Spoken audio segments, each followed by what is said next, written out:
Hola, ¿cómo están? Mi nombre es Álvaro Rodríguez Alcalá. En mi formación académica cuento con un doctorado en Derecho, soy especialista en justicia juvenil y una maestría en Derecho Penal. En el ámbito laboral me he desempeñado como juez especializado para menores infractores y magistrado presidente del Tribunal para Menores Infractores del Poder Judicial de Durango. Actualmente soy magistrado del Tribunal Superior de Justicia. Y también soy padre de familia, tengo 3 hijos, 2 de ellos adolescentes, un joven, y este es mi capítulo para maestrictas.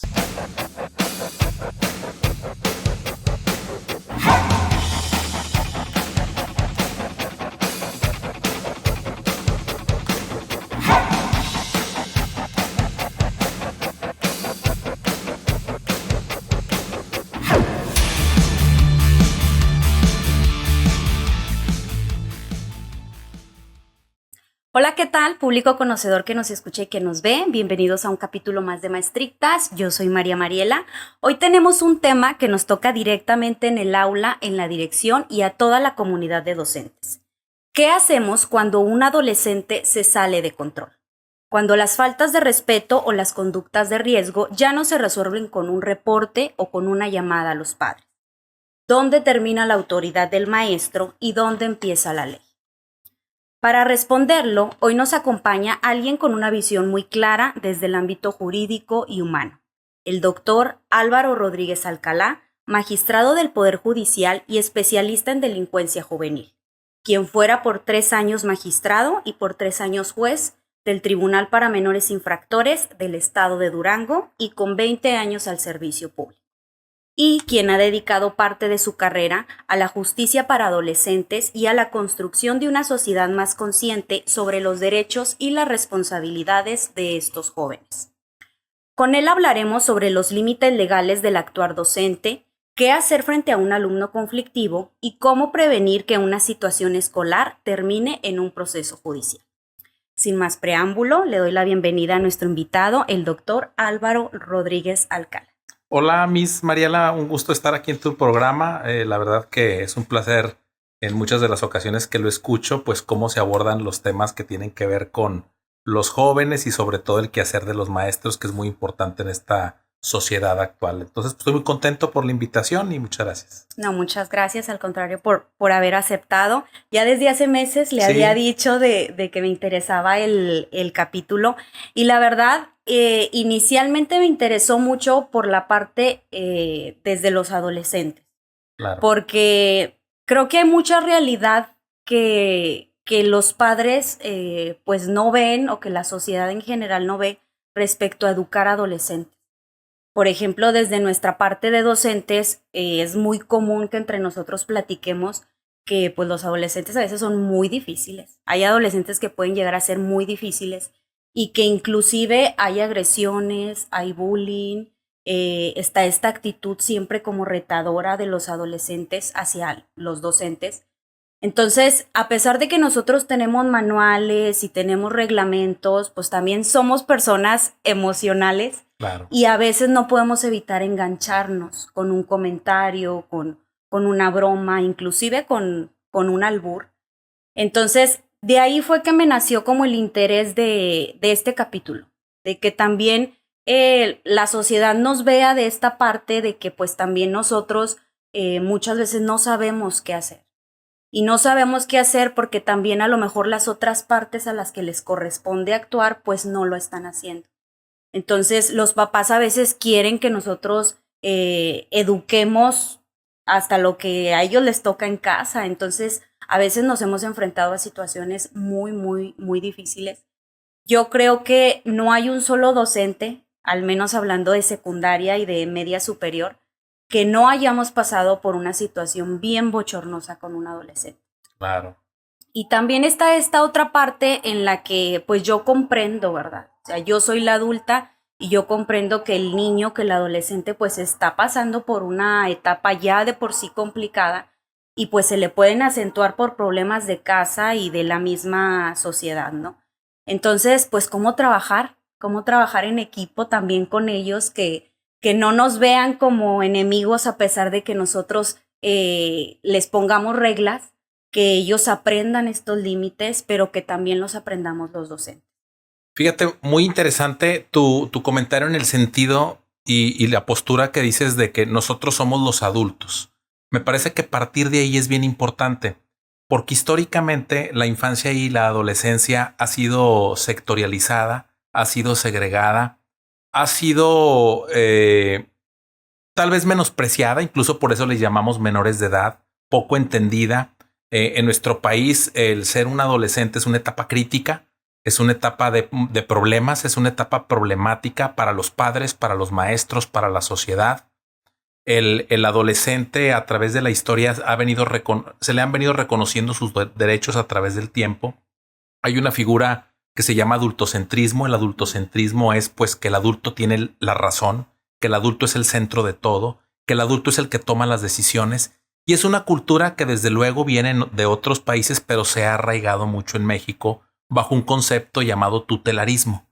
El tutelarismo es cuando nosotros los adultos, bajo este concepto de adultocentrismo, tomamos las decisiones por los menores de edad, por los niños y por los adolescentes, los padres, los maestros, y siempre les decimos lo que les conviene.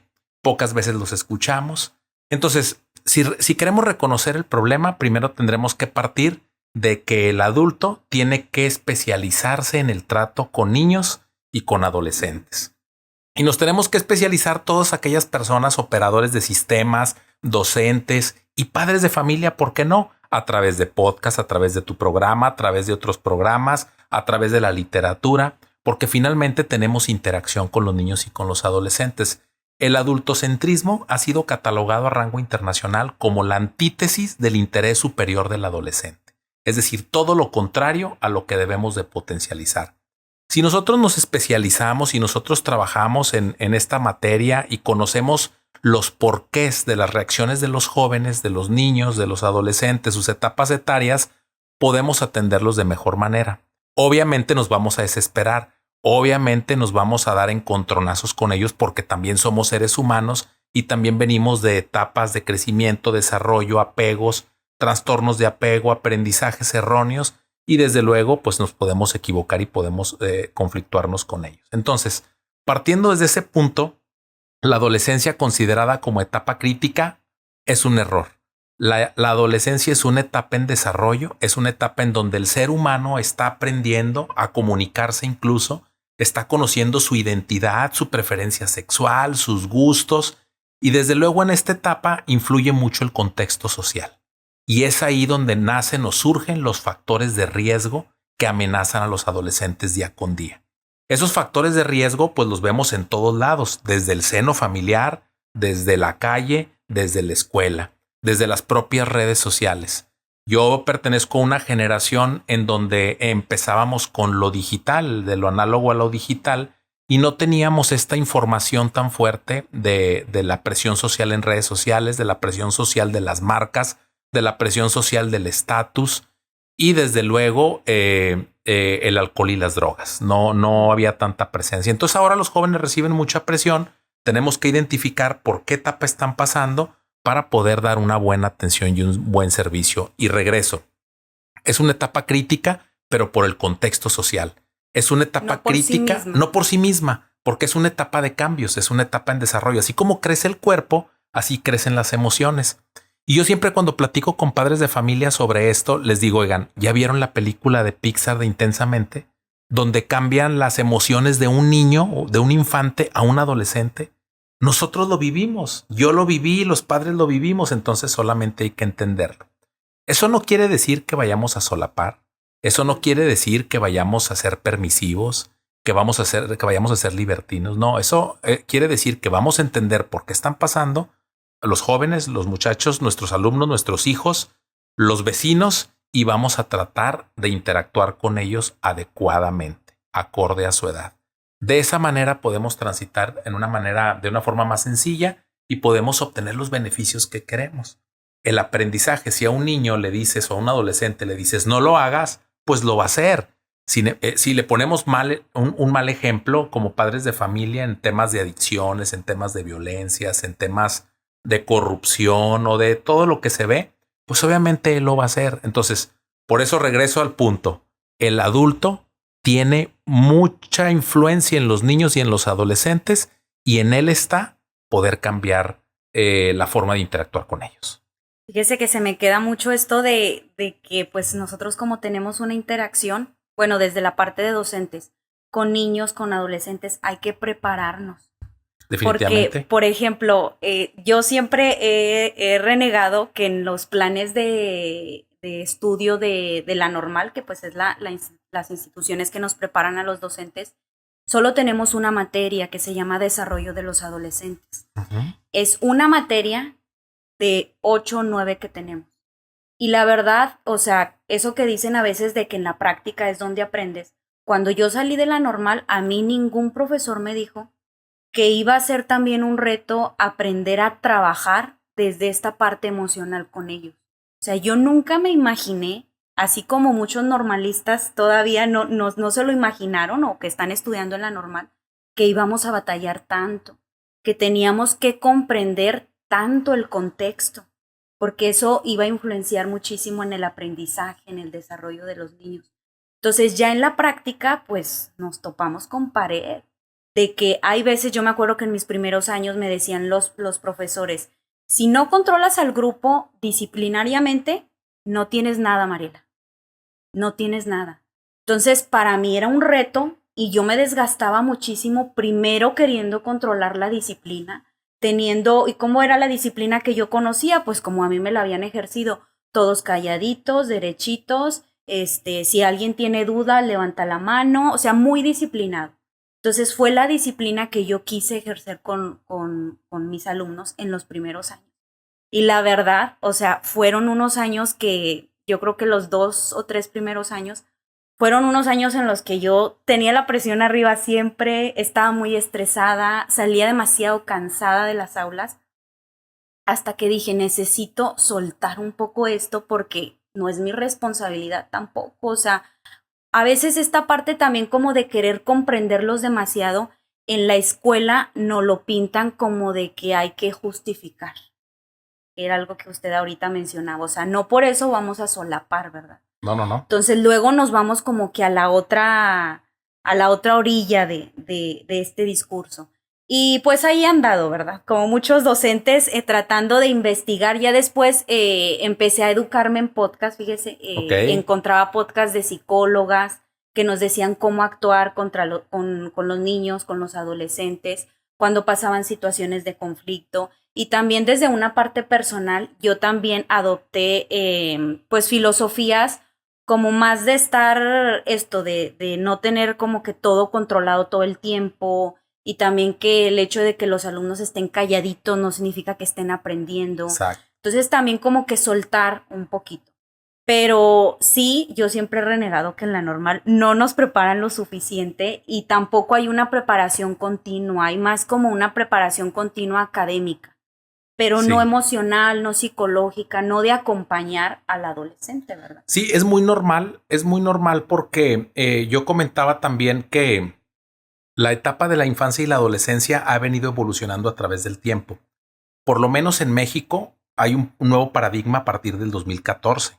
A partir del 2014, porque a partir del 2014, en diciembre, se publica una ley general de niñas, niños y adolescentes que recoge todas las convenciones internacionales que se habían venido desarrollando desde 1924 hasta 1989, donde se publicó una convención internacional de los derechos del niño que fue aceptada por todos los países, y ahí concentran todos los derechos civiles, políticos, sociales, todos los derechos y obligaciones que tienen los niños, niñas y adolescentes. Y muchos países empezaron a desarrollar sus normas, sus leyes, sus procesos, sus métodos para trabajar con ellos, y finalmente en el 2014 se publica una ley. Por eso no tenemos la materia en la normal, por eso en universidades, en la carrera de Derecho, por ejemplo, la única universidad que yo conozco que tiene una materia optativa en octavo semestre es la Facultad de Derecho de la Universidad Juárez, la FADER y CIPOL. Tiene una materia en justicia para niñas, niños y adolescentes.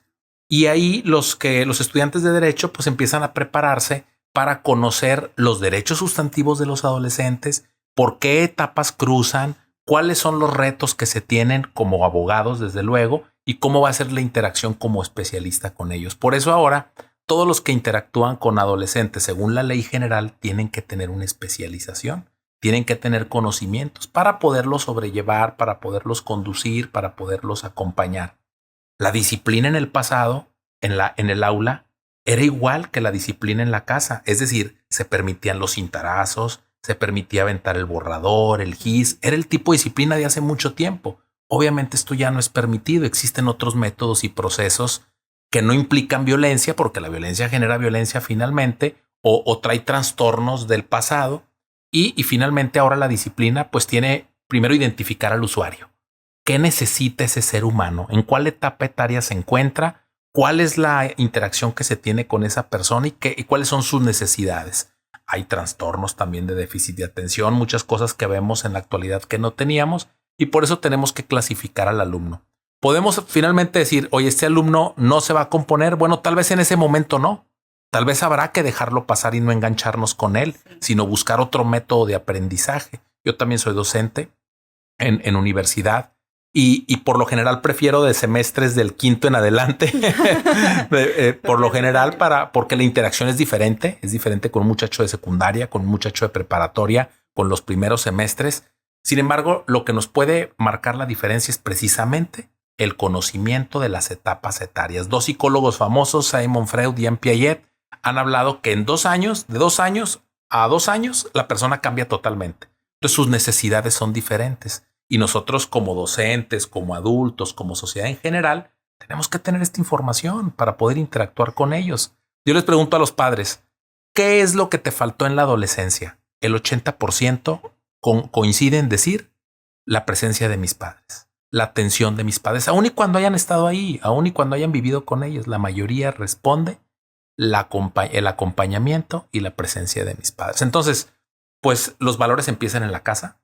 Desde luego, la nueva escuela mexicana en la Ley General de Educación habla que hay una corresponsabilidad. Los padres se encargan de lo suyo, los maestros de lo suyo y los educandos de lo que les toca. Entonces es un sistema de corresponsabilidades donde todos tenemos que hacer la tarea. ¿Para qué? Pues para lograr con éxito que esa persona cumpla con la expectativa del Estado, que es que por lo menos tenga preparatoria, ¿verdad? Ya si queremos pues darle seguimiento a la carrera universitaria, pues tendríamos que trabajar con esos jóvenes en un estado de bienestar.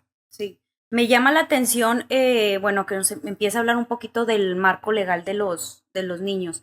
De ahí parte, de los derechos de niñas, niños y adolescentes, de ahí parte el marco legal. Sí, de parte de la Convención Internacional de los Derechos del Niño que México firmó en 1989 y 191 naciones de 193 existentes la aceptaron, la ratificaron y la ponen en práctica. Solamente Estados Unidos y Somalia no la ratificaron. Todas las demás están obligadas a dar cumplimiento a esas directrices y a partir de ahí que todas sus legislaciones se apliquen de manera transversal en beneficio de los niños, niñas y adolescentes.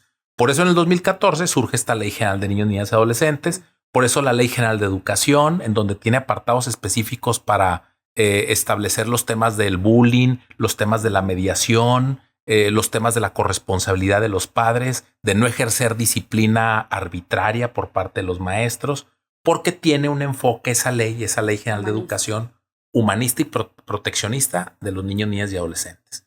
Pero a la par también hay un sistema de responsabilidades. Eso es importante.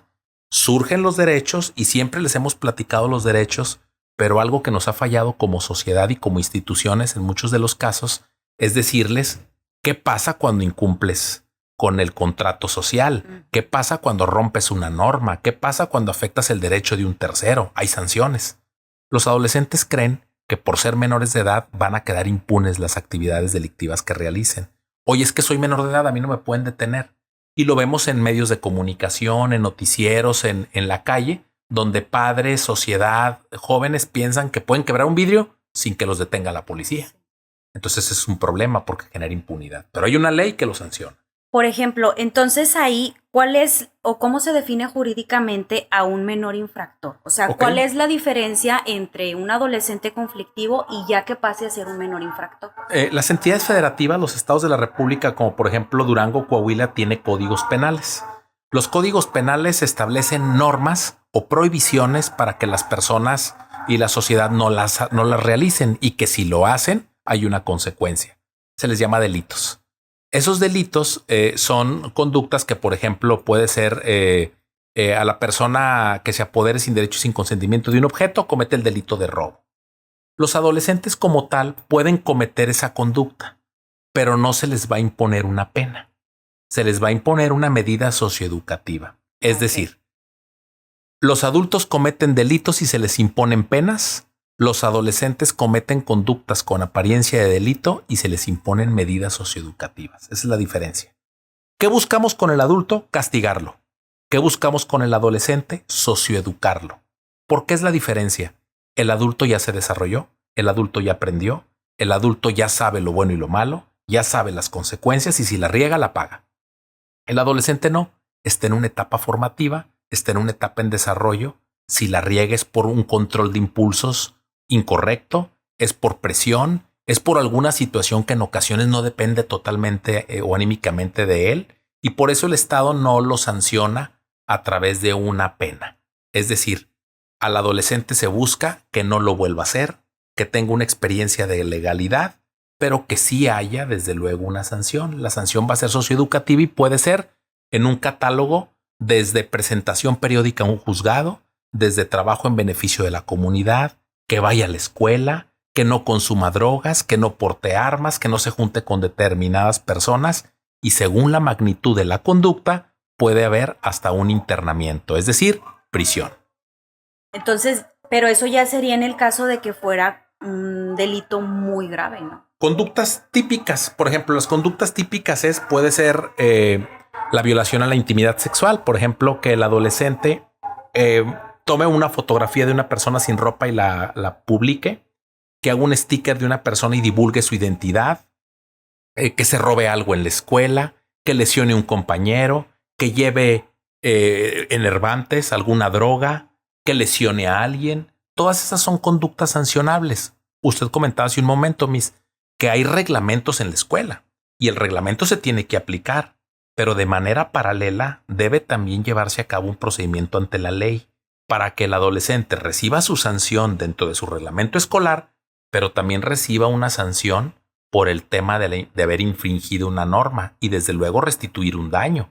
Por ejemplo, un adolescente que golpea a otro, fractura una nariz, pues tiene que pagarla y tiene que llevar a cabo un procedimiento ante un juzgado especializado para adolescentes en donde le van a imponer esa sanción para que el delito no quede impune. El problema que hemos tenido en México es que la justicia la asociamos con la cárcel. Si vemos a un adolescente, vamos a decir que golpea a otro y que le quiebra una nariz, la familia o la víctima van a querer a ese adolescente en la cárcel porque así se asocia la aplicación de la justicia. Pero no es así en el sistema para adolescentes. En el menor de los casos pueden ser privados de la libertad. La mayoría de los casos en esta justicia especializada son medidas socioeducativas en libertad, porque lo que queremos es que ese adolescente reciba lo que no tenía, reciba lo que no le dieron en la casa, en la sociedad, en la escuela, y que de esa manera pueda enlistarse a la escuela, pueda hacer trabajo en beneficio de la comunidad, ir a terapia psicológica y tratar de transformar a ese joven para que no vuelva a cometer un delito. Sí, porque pues es muy famoso un caso de hace poquito de unas adolescentes y que la adolescente, la menor de edad, perdón, una era mayor de edad, una menor de edad, y la menor de edad ataca a la mayor de edad. Ok. Influencers, ¿no? Sí, influencers de la Ciudad de México. Con unos cuchillos sí. Y ella tenía un bebé y pues sí la agredió pues de una manera muy crítica y pues era lo que la sociedad exigía, ¿verdad? O sea, de que si creo que tenía 17 años esta chavita y decían, ¿por qué no la pueden tratar ya en el sistema judicial como si fuera una adulta? Porque creo que estaba a meses ya de cumplir los 18 años. Entonces, ese sí se me hace como una situación muy grave, pero aún así, pues también hace poco yo vi que no van a la cárcel. O sea, sí, para poder ir a la cárcel, un adolescente tiene que ser un delito grave y además grave, no, a lo mejor para la víctima cualquier delito es grave, sí. Pero grave por así definirlo la ley. La ley tiene un artículo, la ley para adolescentes es el 64, que habla de lesiones que pongan en peligro la vida, la violación, el homicidio, el secuestro, la trata de personas. Son delitos de alto impacto que prevé esa ley en donde sí el adolescente puede estar privado de la libertad, pero no en todos los casos. Entonces, lo que buscamos es también conocer ¿qué pasó para que ese adolescente hiciera eso? Lo hemos visto en varios escenarios, incluso aquí en la ciudad de Torreón, en donde se agredió por parte de un alumno a maestros, alumnos y finalmente se autolesionó en un colegio en Monterrey. Hemos visto este tipo de casos. Lo que primero nos debemos de preguntar, obviamente la sanción y obviamente buscar quién pague lo que pasó, pero también qué está pasando con esos jóvenes, por qué llegaron a tomar esa decisión, qué es lo que ocurrió para que tomaran una decisión tan radical, porque finalmente esos jóvenes que son victimarios fueron posiblemente víctimas de circunstancias, del contexto, de su familia, de la sociedad, y cuando ellos estaban solos, sufriendo, abandonados, ¿qué hicimos como sociedad? Es lo que también debemos de preguntarnos. Sí vamos a lanzarnos cuando cometan el delito y vamos a alzar la voz y vamos a decir que los refundan de manera perpetua en la cárcel, pero ¿qué hicimos antes como sociedad para ubicarlos? Por ejemplo, en Guatemala hubo un caso, niños de la calle, en donde niños anduvieron vagando en la calle y los reportaban a sistemas asistenciales, a la policía, pero finalmente nadie hizo nada. Esos niños finalmente se convirtieron ya en un poco más grandes, de niños adolescentes, cometieron delitos y la policía los asesinó. Fue un caso muy lamentable porque la Corte Interamericana de Derechos Humanos le dice a Guatemala, oye, pues estuvo mal matarlos definitivamente, ¿no? Porque esto es un caso grave. Pero también estuvo mal haberlos abandonado. Por eso se le llama el caso niños de la calle, porque los habían detectado, los tenían reportados y nadie hizo nada para que esos niños pudieran integrarse, pues, a una casa hogar, a una familia en adopción o simplemente ver qué está pasando con sus familias. Pues en este caso el Estado, porque si Claro. los reportaban era porque los vecinos pues se alarmaban, ¿no? Si buscaban a lo mejor que se hiciera algo en pro de esas infancias. Claro, y no se hizo nada y pues es la culpa del Estado, pero finalmente no buscamos culpables, lo que se buscan son soluciones. Y una solución propiamente es especializarnos, estar al pendiente de ellos y desde luego los que nos toca a los padres de familia, porque somos especialmente los más indicados para poder formar a nuestros hijos.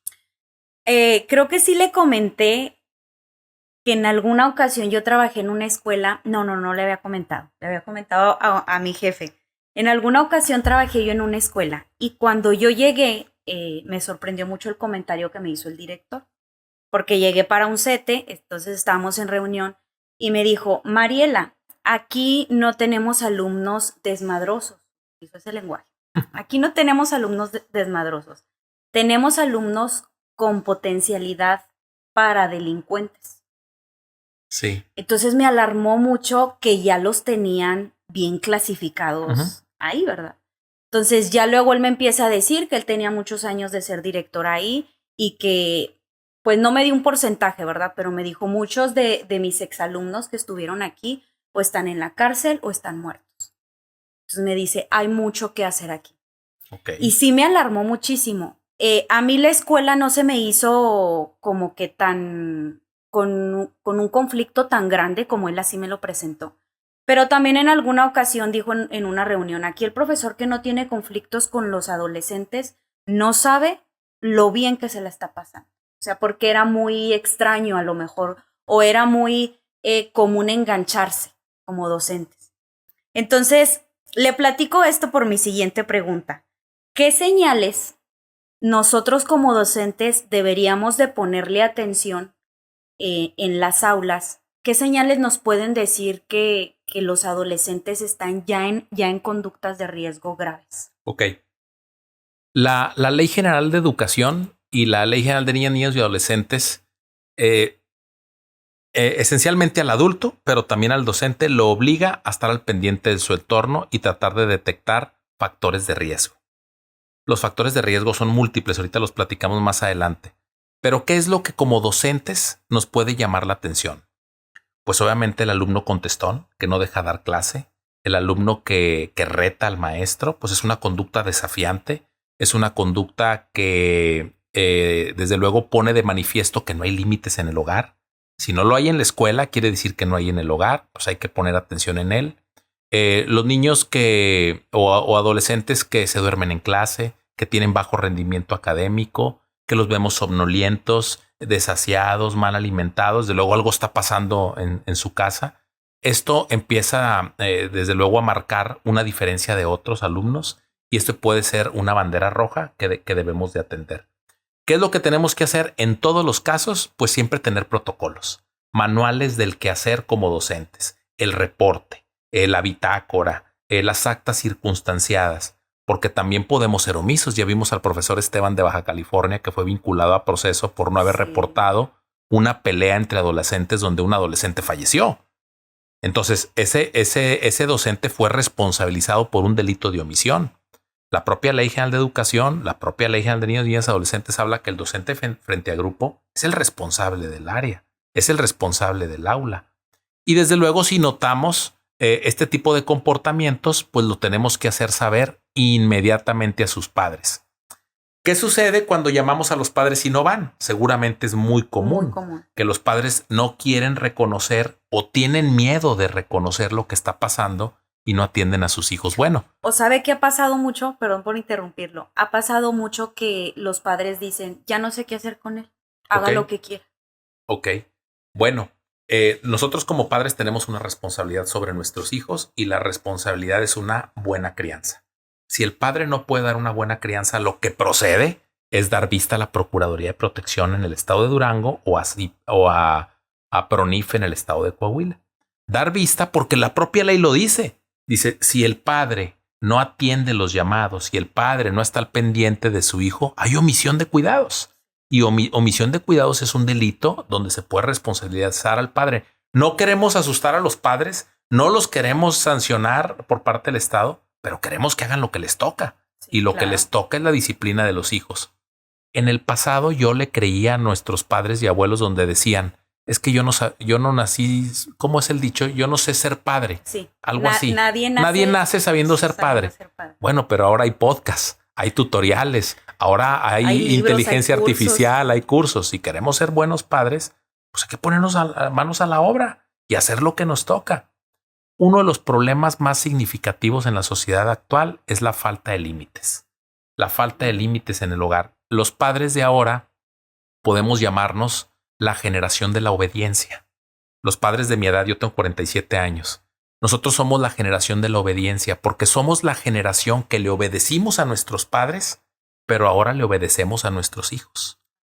Entonces, y va a ser la última que le obedecimos a los padres, porque finalmente ahora vamos a estar entregados a nuestros hijos. ¿Por qué motivo? Pues les queremos dar una mejor calidad de vida, entre comillas. Queremos ser amigos de ellos. Queremos que no sufran, no los queremos traumar. Ya no queremos ejercer la disciplina del pasado porque esa disciplina a lo mejor nos marcó a nosotros, porque a lo mejor ahora sabemos que es un delito. Entonces tenemos en ocasiones miedo y esa respuesta o esa pregunta que hace un padre asustado es, ¿qué hago? Yo ya no puedo con él. Sí. Bueno, tal vez tenga razón en no tener una guía y por eso existen muchas autoridades que pueden ayudar. Los centros de adicciones, la Procuraduría de Protección, Centro de Integración Juvenil, el propio Tribunal de Justicia Penal para Adolescentes en Durango. Hay muchas instituciones donde podemos acudir como padres de familia, pero necesitamos servidores públicos empáticos. Necesitamos servidores públicos especializados que nos sepan guiar a dónde ir, qué hacer, cómo ayudarnos, porque si no, nos van a dejar con el problema. Si bien es cierto, somos los padres y somos los responsables, en ocasiones sí es cierto que no sabemos qué hacer. Y pues aquí el maestro, la autoridad, tiene que tener un protocolo, un manual para poder saber a dónde guiar y que ese padre tome las decisiones que deba de tomar. Siempre hemos comentado que para poder educar a un hijo de manera correcta es con pasto corto, es decir, no darles todo. Pasto corto, disciplina, figura de autoridad, pero también el ejemplo. También el ejemplo, porque el ejemplo arrastra. Y de esa manera, pues obviamente ese hijo va a tener ciertos límites. Si son límites económicos, también es prudente. Límites en cuanto a los permisos, en cuanto a la hora de llegada, en cuanto al uso del celular, en cuanto a los deportes. Todo tiene reglas. Todo está diseñado con reglas. Un ejemplo clásico de un hijo o de una familia que no tiene estructura es que los hijos no tienden la cama. Un hijo que no tiende su cama, pues no tiene la responsabilidad más fácil del día. Entonces, si queremos educar a nuestros hijos, pues primero que laven su traste, su vaso, su plato, su tenedor y tiendan su cama. Si están en un contexto en donde se les puede dar ese servicio, hay jóvenes que tienen que trabajar, están en situaciones adversas. Sí, claro. Cada contexto cultural, socioeconómico es diferente, pero la disciplina aplica en todos los niveles socioeconómicos, en todos lados. Un padre que es disciplinado y que da amor adulto, por lo general, no les va a caer bien a los hijos. No va a ser popular ese padre, pero está forjando mujeres y hombres de bien. Yo me acuerdo que hace como 15 años, porque yo estaba en la secundaria, existía un programa bien padre en el estado de Durango por parte de la SEP, que era Escuela para Padres. Ok. Y no sé si llegó a conocerlo. Y les daban pláticas a los papás una vez al mes. Yo estaba en una secundaria muy grande, yo creo que en el turno vespertino, y éramos como 500 alumnos en todo el vespertino. Y yo sí me acuerdo que asistían muchos papás. Hoy en día hay veces que se les brindan cursos a los papás y pues sí existe por parte de docentes o de directivos este desánimo de que van muy poco. Pero yo me acuerdo que Escuela para Padres, o sea, estaba muy padre ese programa porque fíjese nada más el nombre, o sea, Escuela para Padres. Sigue habiendo esos programas en los municipios, en el estado. La propia Secretaría de Educación sigue teniendo esos programas. Algunas dependencias en temas de prevención del delito, trabajo social, tienen esos programas, pero hay que hacerlos atractivos. O sea, tenemos que ser creativos. En la actualidad, pues a lo mejor puede ser en línea, a lo mejor puede ser con estímulos para los jóvenes, o puede haber algo atractivo para ese padre, esa madre, de no solamente irlos a regañar, porque los padres Sí, cuando son claro. citados en la escuela, pues vamos preocupados porque nos van a regañar porque nuestros hijos se están portando mal. O sea, hay que buscar creatividad también para poder meter en una sinergia positiva a los padres y que ellos estén de acuerdo en que lo que se está haciendo, el maestro no es su enemigo. Hay de maestros a maestros, como todo, ¿verdad? Pero el maestro no es su enemigo. Muchos padres de las generaciones actuales van a reclamarle al maestro y van a insultarlo, a pelear con él, a defender al hijo sin saber ni siquiera cómo estuvieron los hechos. Entonces, partiendo de ello, me parece que en las generaciones actuales se ha relajado mucho la disciplina, se ha descuidado mucho. El tiempo que se le dedica a los hijos es muy, muy poco. Hay un estudio en donde los adultos pasamos 6 horas con 27 minutos en el celular diario. El día tiene 24 horas, 8 son para dormir, 8 son para trabajar, 6 para el celular y 2 para cargar el celular. Y se nos van las 24 horas. Sí. Entonces, ¿qué estamos haciendo? Estamos perdiendo identidad. En muchas latitudes, en nuestro propio México, hay pandillas. Y las pandillas lo que tienen es la adherencia y la identidad. Pero ¿cómo es posible que un joven tenga más adherencia a una pandilla que a su familia? Quiere decir que encontró en la pandilla lo que no encontró en su casa. Entonces también tenemos que trabajar en la casa para buscar esa adherencia. En las comunidades tenemos que trabajar para buscar esa adherencia a las cosas positivas, recuperar espacios públicos, tener actividades extracurriculares, deportivas, espacios dignos, sanos para que puedan convivir los jóvenes. Límites con amor. Límites con amor. Límites con amor, así le llamo yo porque yo tengo un niño de 4 años y la verdad ya desde esa edad son bien listos. Claro. Y todo entienden, o sea, si tú les explicas el por qué es ese límite, el por qué es esa regla, el niño lo va entendiendo. Y me llama mucho la atención esta parte de generar límites porque también hace poco una psicóloga mencionó que los límites dan claridad. Claro. O sea, son necesarios. Es necesario que todos los seres humanos crezcamos en una sociedad con límites porque nos da esta claridad de saber hasta dónde. Y por ejemplo, en esta vertiente, ¿hasta dónde debemos intervenir como docentes frente a un alumno con conductas violentas o ya con conductas ilegales? Denunciarlo.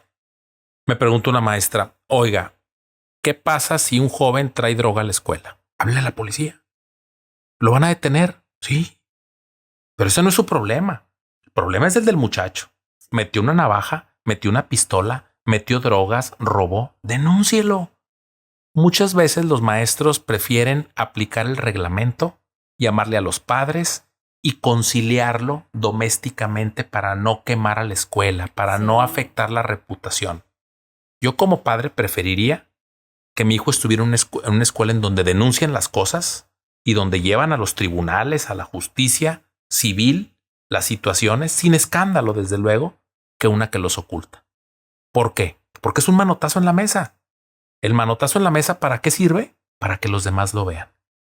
Para que los demás digan, aquí no están jugando a agarrar. El vape, por ejemplo, que es un problema de secundaria. El vape está a punto de ser delito.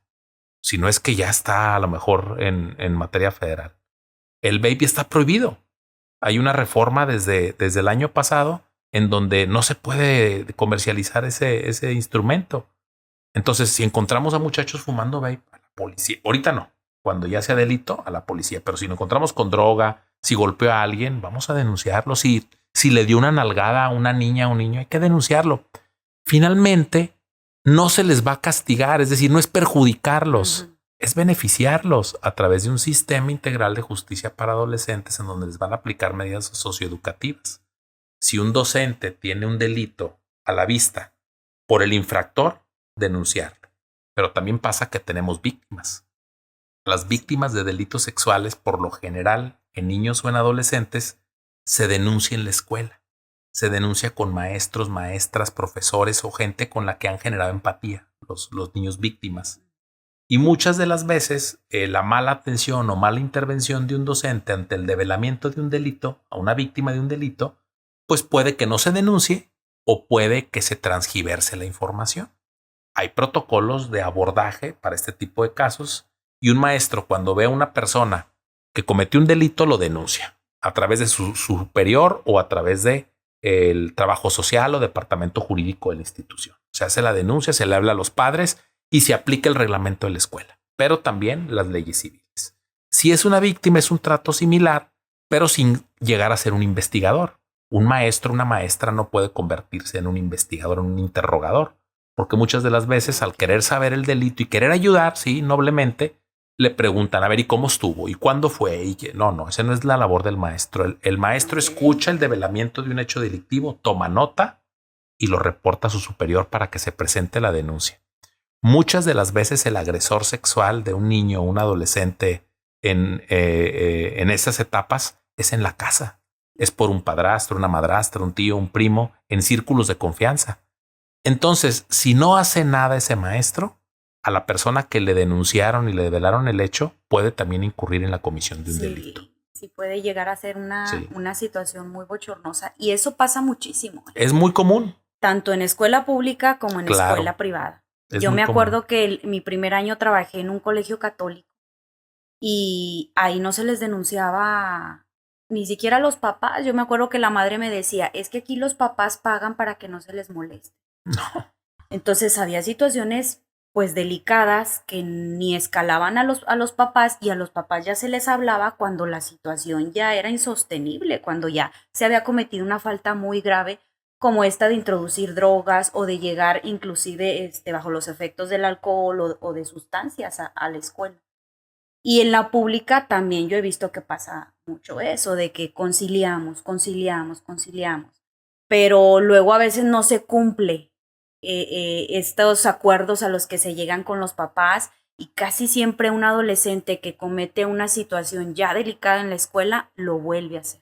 Claro, el deber ser sí me parece que es conciliar porque es una labor importante, incluso lo prevé la nueva escuela mexicana, en donde haya círculos de mediación, trabajo de mediación, que se interactúe con los jóvenes, con los padres, con los maestros, pero paralelamente con las autoridades civiles, porque hay una víctima. Finalmente esa víctima tiene que recibir justicia independientemente de lo que se aplique en el reglamento escolar. El reglamento escolar es interno y lo que haya pasado tiene que dirimirse en una instancia ministerial o judicial, según sea el caso. Y la obligación del docente es denunciar. Me preguntan muchos docentes, oiga, pero es que yo lo he reportado con mi superior y no pasa nada. Hágalo por escrito.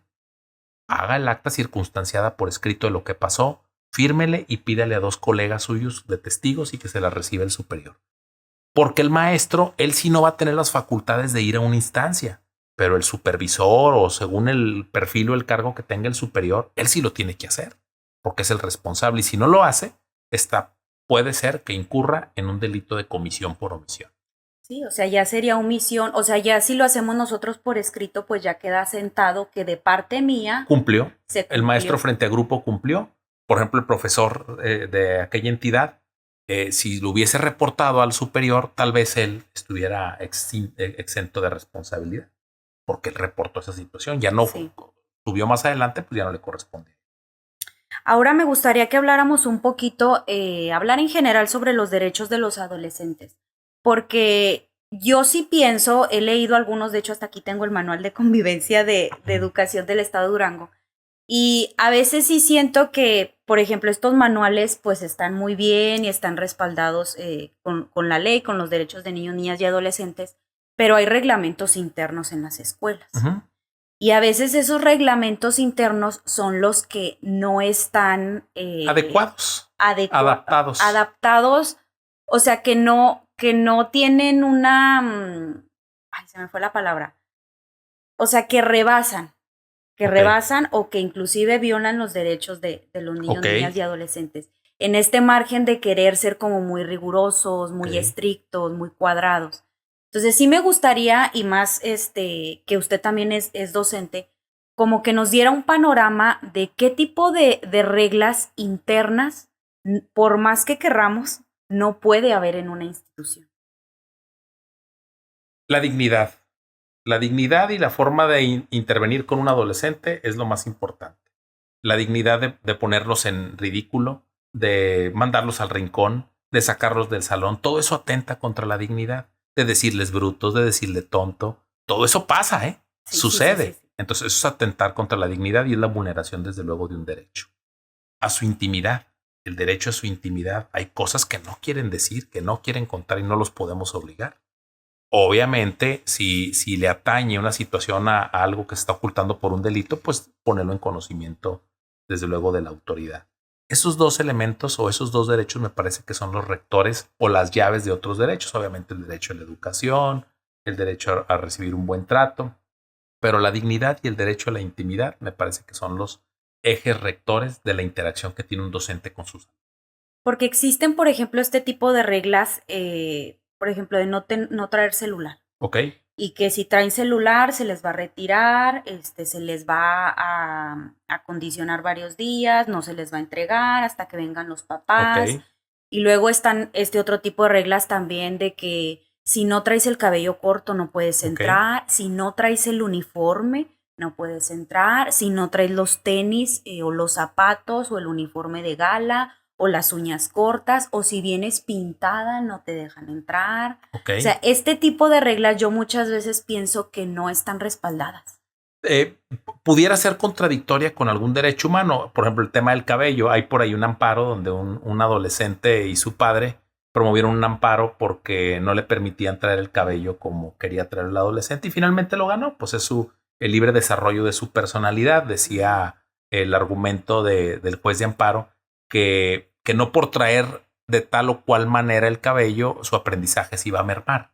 Era un eje rector. Y si él, su libre personalidad era traer el cabello de tal manera, pues lo podía traer. Sin embargo, las reglas, pues no sé si ha visto últimamente el presidente de El Salvador, Bukele. Así. Zapatos limpios, peinados, con el uniforme, saludar a la bandera y saludar a los mayores. Híjole, pues son las reglas clásicas, básicas de una persona educada. ¿Está mal? No. El problema es qué va a pasar cuando no lo hagan. ¿Cómo los vas a sancionar si no lo hacen? Si no traen uniforme, si andan despeinados, si son groseros. ¿Cómo los vas a sancionar? Bueno, me parece que en el tema de los manuales y los reglamentos que tienen las instituciones, debemos de involucrar a los padres. Eso sería lo mejor. Involucrar a los padres para construirlos, para construirlas, para adecuarlas, y luego a los jóvenes. Un comité de participación por parte de los jóvenes para que esos reglamentos, siempre cuando entran a un nuevo ciclo escolar, pues se les manda el reglamento. ¿Quién lo lee? Nadie. No les interesa porque es aburrido, porque es tedioso, porque es muy largo, porque es obsoleto en muchos de los casos. Pero hay que explicarles los porqués. Ahorita tú comentabas que tu hijo de 4 años es muy listo. Pues claro, ahora imagínate una secundaria, un muchacho de secundaria. Entonces hay que explicarles el por qué los reglamentos y por qué deben de traer uniforme. ¿Qué tiene que ver las uñas limpias? ¿Qué tiene que ver los zapatos boleados? ¿De qué les va a servir eso para el futuro, yo se los explicaría con algo muy sencillo. Los hábitos y la disciplina son los que logran realmente salir adelante a las personas. Y yo les explicaría, no todos tenemos los mismos talentos. Hay personas muy listas que todo se les va a dar, pero hay otras que no tenemos esa misma cualidad y lo que tenemos que tener son buenos hábitos. Porque hay un mensaje que es que la disciplina y los hábitos tarde o temprano le ganan y superan al talento. Entonces, el portar un uniforme, el ir bien peinado, el ir ordenado, son hábitos que se tuvieron que levantar más temprano, se tuvieron que ver al espejo, se tuvieron que hacer. ¿Influye? Sí influye. Sí es bueno. Obviamente tenemos que interactuar con todos los participantes de esto, que son los padres, que nos van a ayudar, y que son los muchachos a los que va dirigido. Hay un concepto que se llama transversalidad en el derecho. La transversalidad es que sean compatibles todas las normas entre sí, las normas superiores y desde luego todos los reglamentos. Hay reglamentos ya obsoletos, muy viejos, que hay que cambiarlos. El tema del celular en las escuelas se recomienda por psicólogos que el celular sea en personas mayores de 13 años. Incluso todas las plataformas de redes sociales, para poder crear una cuenta necesitas tener cierta edad en adelante. Me parece que son 15 años, no estoy seguro. Quiere decir que el desarrollo cognitivo intelectual de una persona menor que esa no es apto para tener un dispositivo de esta naturaleza, para traer un WhatsApp, para traer un Facebook. Obviamente, y ahora nos comunicamos desde primaria con los niños a través de estos medios. Ellos ya tienen redes sociales y ya están muy habituados a eso. Pero, ¿para qué quiere un teléfono celular con internet un niño de primaria en su horario escolar? Absolutamente para nada. ¿Qué dice el reglamento? No lo traigas, padres, no lo traigan. Si lo traen, viola el reglamento. En la salida se lo entrego al papá. No se lo voy a castigar una semana porque eso de dónde, ¿no? O sea, ¿de dónde salió eso? Yo se lo entrego a su papá en la salida. Muy bien, pues muchísimas gracias. Gracias a ti, Miss. Me quedo la verdad con muchos tips y también con esta parte que acaba de mencionar de lo que hagamos en el aula, hacerlo de corazón. Muchas gracias. Este fue un capítulo más de Maestrictas Podcast. Adiós. Si te gustó el video, puedes darle like y comentarnos tus opiniones. Recuerda también suscribirte a nuestros canales de YouTube y Spotify para poder seguir creando más contenido.